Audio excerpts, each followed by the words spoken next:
Hello guys, ये है react hook form का पार्ट 2। इस वीडियो में कुछ हम नया सीखेंगे।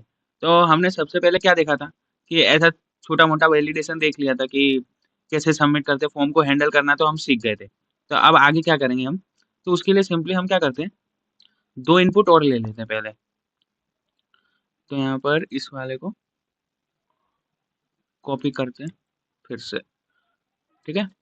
और यहाँ पर हम क्या कर देते हैं, उसका नेम चेंज कर देते हैं। तो यहाँ पर नेम रख देंगे हम यूज़र नेम, टाइप तो टेक्स्ट से रहने दो। यहाँ पर भी यूज़र नेम कर देंगे। लेबल भी चेंज कर देते हैं। लेबल में भी यूज़र नेम कर देते हैं, ठीक है? अभी इतना कर दिया। और यहाँ पर एरर हैंडल में भी यहाँ पर भी यूज़र नेम से ही सेव होगी एरर्स, और यहाँ पर मिलेगी भी यूज़र नेम से ही, ठीक है? अपने ने अभी इतना किया है। अब इसे आउटपुट में देखते हैं कैसा दिख रहा है। तो यहाँ पर चलो एक यूज़र नेम वाला वो भी मिल गया। कुछ वार्निंग आ रही है, उसे अपने बाद में देखते हैं, ठीक है ना? तो यहाँ पर दिख रहा है। यहाँ पर शायद मे बी आईडी की भी वार्निंग हो सकती है। तो इसे भी यूज़र ही नेम कर देते हैं, ठीक है ना? यूज़र नेम, और यहाँ पर भी यूज़र नेम, ठीक है? इतना कर दिया। शायद जानी चाहिए। हाँ, चल गई एरर। तो देखो अपनी एरर तो सॉल्व हो गई, और अपना 3 ही रहने दें क्या? हाँ, चलो 3 ही रहने देते हैं। तो अब थोड़ा एडवांस करते हैं इसमें, है ना? हाँ, तो हमें यहाँ पर यूज़र नेम दिख रहा है। अबे और इसकी एरर भी हैंडल हो रही है, पर यहाँ पर प्लीज़ एंटर योर ईमेल की जगह यूज़र नेम आना चाहिए। तो वो भी हम सही करते हैं। तो यहाँ पर जाएँगे, और मैसेज अपने ने कहाँ लिखा था? हाँ, यहाँ पर यूज़र नेम कर देते हैं, ठीक है? अब तो ठीक हो गया होगा। देखते हैं।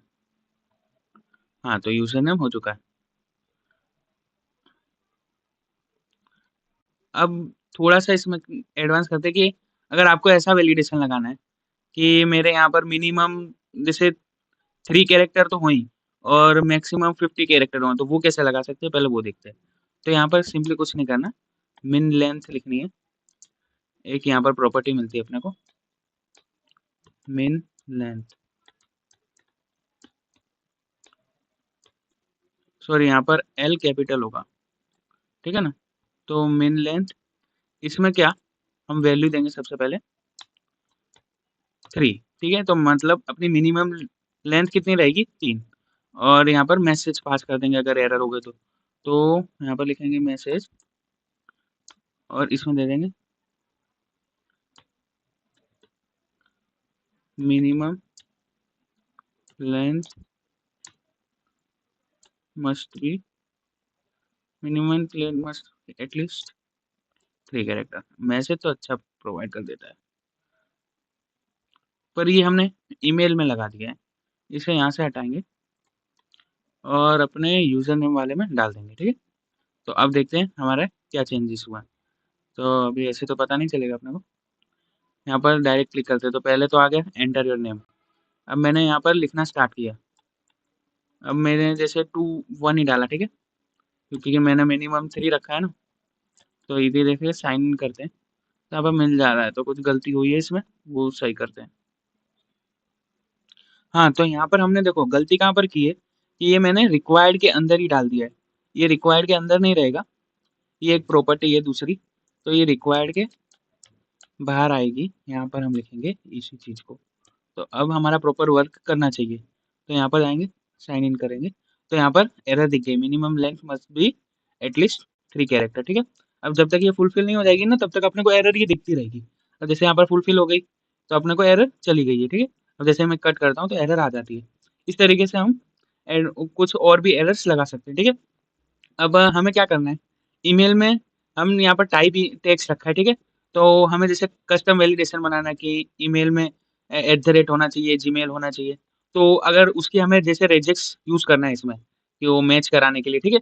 तो वो हम इसमें कैसे यूज़ कर सकते हैं, वो देखते हैं, ठीक है? तो उसके लिए क्या होता है, यहाँ पर एक और प्रॉपर्टी होती है पैटर्न। अब ये पैटर्न में क्या होता है, जो आपका रेजेक्स होता है, वो दिया जाता है, ठीक है? अब जैसे यहाँ पर सबसे पहले जो रेजेक्स है हमारा, वो पास कर देंगे, ठीक है? ये जैसे मेरा रेजेक्स है, ये मैंने कोई वेबसाइट से लिया है, आप भी ढूँढ सकते हैं, अपना कस्टम भी बना सकते हैं, वेबसाइट पे बन जाता है। और अगर ये मैच ना हो, तो हम मैसेज पास कर देंगे, please enter valid email address, ठीक है? ये ऐसा मैसेज पास कर देंगे। इस तरीके से हम ईमेल में भी कुछ पैटर्न लगा सकते हैं। अब अब देखते हैं इसका आउटपुट, कुछ चेंजेस हुए कि नहीं? तो यहाँ पर जाएँगे, रीलोड करेंगे, ठीक है? तो अभी तक तो सब सही है। अब क्या करते हैं, साइन इन पे क्लिक करते हैं, तो पहले तो एरर मिल गई। अब यहाँ पर नाम भी दे देते हैं। अब इसमें कुछ वैलिड ईमेल आईडी नहीं देता। तो यहाँ पर देखो पहले से ही लिख दिया गया, please enter valid email address. अब मैंने जैसे @gmail.com लगा दिया, ठीक है? तो देखो एरर चली गई। इस तरीके से हम लोग कोई भी रेजेक्स और ऐसे यूज़ कर सकते हैं। पासवर्ड में दे दिया और साइन इन कर दिया, तो हमें डेटा मिल गया है। ये डेटा तो पता है ना आपको, खाली सिर्फ़ मैंने लॉक किया है यहाँ पर ऑन सबमिट। अगर आपने मेरा पहला वीडियो नहीं देखा हो तो वो देख लेना, तभी ये समझ आएगा कि इसमें क्या हो रहा है, ठीक है? और आपको पता है ये सोर्स कोड कहाँ से मिलेगा? मेरे गिटहब की लिंक है डिस्क्रिप्शन में, तो वहाँ से आप सारा सोर्स कोड ले सकते हो, ठीक है? तो इस तरीके से अब अभी तक हमने क्या देखा कि मिन लेंथ, इसी तरीके से मैक्स लेंथ भी होती है। अब जैसे मैं यहाँ पर मैक्स लेंथ दे देता हूँ, ठीक है? कि वैल्यू दे दी मैंने 5 से ज़्यादा ना हो, ठीक है? और उसमें मैसेज पास कर देते कि max length must be at least 5 character.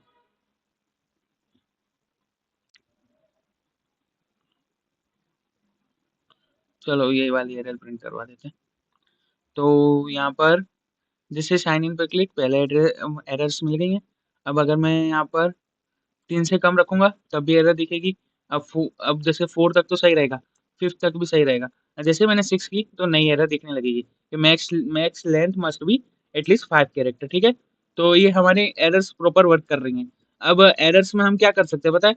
कि इसकी जगह एक लाइब्रेरी आती है यूप, उसका भी यूज़ कर सकते हैं। तो अगर आपको उस पे भी वीडियो चाहिए तो मुझे कमेंट कर देना, मैं बना दूँगा, ठीक है? तो अभी तो पहले सिंपली इसका ही देखते हैं। अभी हमने इसका खाली एरर्स और वो सब हैंडल कर लिया। और देखते हैं हमारे पास अ, और देखते और देखते हैं हमारे पास रिएक्ट हुक फॉर्म में क्या-क्या चीज़ें रह गई हैं। तो हमने सबसे पहले रजिस्टर फील्ड देख लिया है, वैलिडेशन भी देख लिया है कैसा लगता है, main, max, length, pattern, validate. Validate में क्या होता है कि आपको कोई कस्टम बनाना है कि इफ एल्स कंडीशन लगानी है, उस तरीके से बना सकते हैं ना? तो वो आप अपने हिसाब से एक बार देख लेना, गो थ्रू कर लेना, अगर ना समझ आए तो कमेंट कर देना, तो उसका भी मैं एक वीडियो या आपको कुछ बता दूँगा मैं। और यहाँ पर जैसे इवेंट पे भी अलग-अलग इवेंट होती है, वो भी यूज़ कर सकते हो। तो आप ये डॉक्यूमेंटेशन देखोगे ना तो आपको थोड़ा-थोड़ा पता चलेगा कि कैसे क्या ये चीज़ें यूज़ होती है। तो कुछ भी सीखना हो ना तो डॉक्यूमेंटेशन में से ही सीखा करो, तो आपको क्या सही से पता चलेगा। और हमारा क्या रह गया है, एरर हैंडलिंग तो हो ही गया है। हाँ, एक और प्रॉपर्टी होती है इसमें, इस सबमिटिंग, वो रह गई है, वो देखते हैं। तो हाँ, तो मैं एक नई प्रॉपर्टी की बात कर रहा था, इस सबमिटिंग। अब इसका यूज़ क्या होता है, चलो करके देखते हैं। तो इस सबमिटिंग एक प्रॉपर्टी है, उसके लिए हम सबसे पहले क्या करते हैं, ये जब आप कोई एपीआई से डेटा फेच करते हो, तो आपको कुछ टाइम लग रहा है डेटा को, तो ये आपको वो डिले बताने के लिए यूज़ होता है। तो सिंपली अभी हमारे पास एपीआई तो है नहीं, तो एक प्रॉमिस बना के इसे टेस्ट करते हैं, ठीक है? तो प्रॉमिस बनाएँगे कैसे, वो देखते हैं। उसके लिए हम सबसे पहले एक फंक्शन बना लेंगे, जिसके पैरामीटर में हम माइक्रोसेकंड देंगे और एक न्यू प्रॉमिस क्रिएट करेंगे, न्यू प्रॉमिस,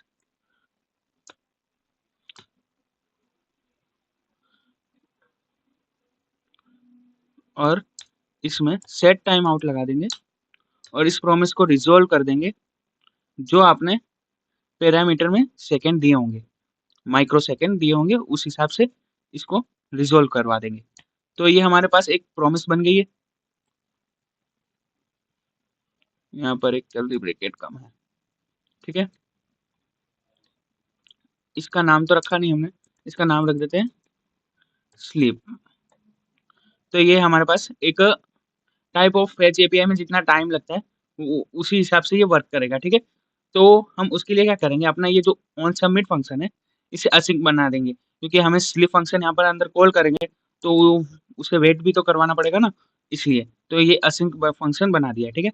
अब इसके अंदर हम क्या करेंगे, अवेट लगाएंगे और sleep फंक्शन को हम 3000 मिलीसेकंड के लिए इसे वेट करवाएंगे, ठीक है। और यहाँ पर हम इस सबमिटिंग का पहले लॉक करके देखते हैं। तो इस सबमिटिंग, ठीक है, ऐसा किया है। तो अब हम अपने कोड पे जाते हैं और यहाँ पर साइन इन पे क्लिक करते हैं। तो सबसे पहले तो एरर मिल गई और यहाँ पर देखो वो हमने लॉक किया था वो फॉल्स मिल रहा है यहाँ पर, ठीक है। तो जैसे हम कुछ भी भर देते हैं,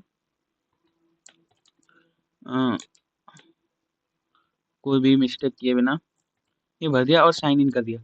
तो देखो अब ये ट्रू रहेगा 3 सेकंड के लिए और उसके बाद जैसे ही हमें डेटा मिल गया तो वो फॉल्स हो जा रहा है। यहाँ पर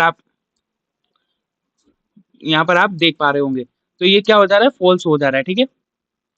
कि जैसे ही हम सबमिट करते हैं तब ये ट्रू हो जाता है और जैसे ही आउटपुट हमें मिल जाता है डेटा उसके बाद ये फॉल्स हो जा रहा है। तो ये हमारे पास ये इस सबमिटिंग प्रॉपर्टी यहाँ पर ऐसे वर्क करती है, ठीक है। तो अब इसका यूज़ क्या करेंगे हम, कि हमारे जो सबमिटिंग बटन है वहाँ पर हम क्या कर देंगे, एक कंडीशन डाल देंगे, ठीक है। पहले इसे हटाते हैं, यहाँ कर्ली ब्रैकेट ओपन करते हैं, इस सबमिटिंग को यहाँ पर पेस्ट कर देते हैं और यहाँ पर अगर ये ट्रू है तो हम लोडिंग दिखा देंगे और अगर फॉल्स है तो यहाँ पर हमें साइन इन का ऑप्शन मिलेगा, ठीक है। तो ये मैंने कुछ कंडीशन लगा दी है। अब इसका देखते हैं कि क्या होता है। जैसे मैंने यहाँ पर अपना नेम दे दिया है, मेल आईडी दे दी है और ये कुछ भी टाइप कर दिया और जैसे ही मैं साइन इन करता हूँ, अब कुछ एरर आ गई पहले, हाँ, एरर को रिजॉल्व कर दिए। अब देखते हैं, ठीक है। अब जैसे ही मैं साइन इन करता हूँ तो यहाँ पर देखो लोडिंग का आ रहा है और जैसे ही सबमिट हो जाएगा उसके बाद बटन साइन इन हो जाएगी और हमें यहाँ पर डेटा मिल जाएगा। तो क्या इससे हमें पता चलेगा कि कितने टाइम के बाद लोड होकर हमको डेटा मिलेगा और यूजर बार बार बटन क्लिक ना करे, इसलिए हम इसे यूज करते हैं, ठीक है। तो ये एक प्रॉपर्टी है और भी बहुत सारी प्रॉपर्टीज हैं। अगर आपको और भी प्रॉपर्टीज के बारे में सीखना है तो मुझे कमेंट कर देना और आपको अगर ये वीडियो पसंद आया हो तो लाइक और सब्सक्राइब जरूर कर देना, ठीक है। और आपको पता है सोर्स कोड कहाँ पर मिलेगा, मेरे गिटहब पे, और इसकी लिंक डिस्क्रिप्शन में दी है। और मुझे लिंक्डइन पे भी फॉलो जरूर कर लेना। और आज के लिए इतना ही, मिलते हैं नेक्स्ट वीडियो में, ठीक है।